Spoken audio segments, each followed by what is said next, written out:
I'm not sure I have my lighting figured out yet. Does it seem too blue to you? I feel like the background is super blue. Anyway.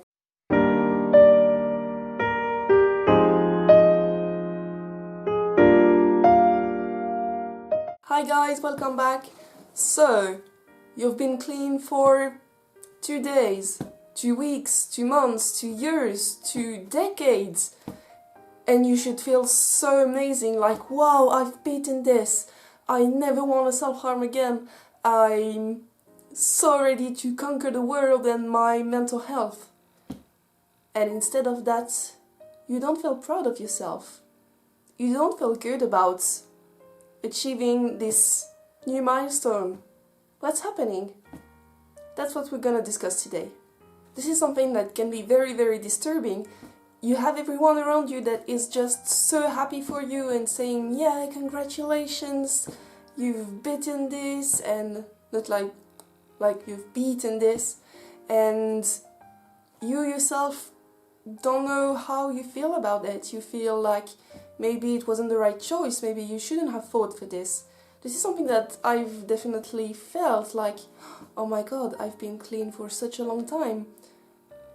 Is it a good thing? And that must seem like such a weird question for a lot. But from what I've seen on Instagram from this post I posted a few days ago, it's very, very common, and you don't feel good about achieving a certain milestones or just being able to live without self-harm, I guess. One of the first reasons I could find is that it was so much work and you're so exhausted that you think, yeah, I've achieved this, but it was so hard and I still miss it, I'm still struggling. So you have a bit of trouble rejoicing about this new life you might have. Another reason that I try to talk about a lot, because I think we just don't talk about nearly as much as we should, is that you miss self-harm and you miss what it gave to you and you're just so scared to live without it and you're missing it, but you're missing the place it took in your life.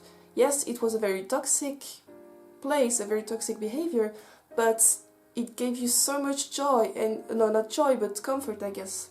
To outsiders, so to people who never experienced self-harm, especially self-harm addiction, this might seem, I don't know, completely crazy, because we should hate that we have to self-harm, right?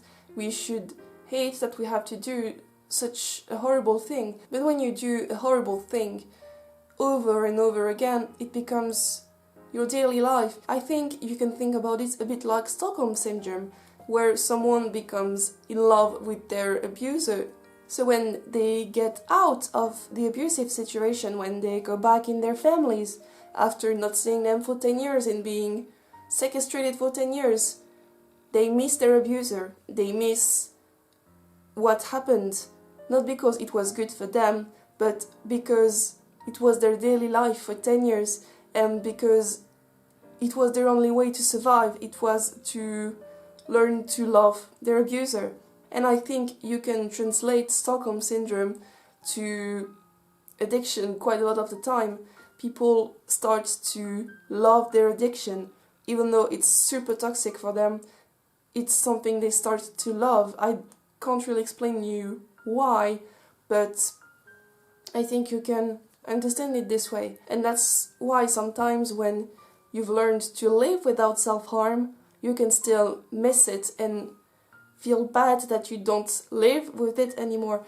And that's a very, very hard feeling because it's so illogical and it's often a feeling that is covered with shame. So if you are in this situation, please know you're not alone.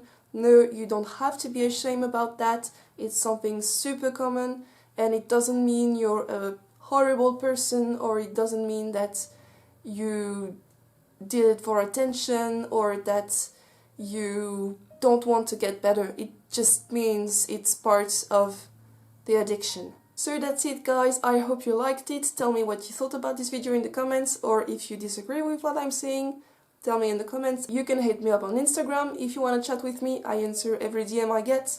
sometimes not super fast, but I answer every DM I get. And yeah, that's it. Have a nice week, and I'll see you later. Bye guys!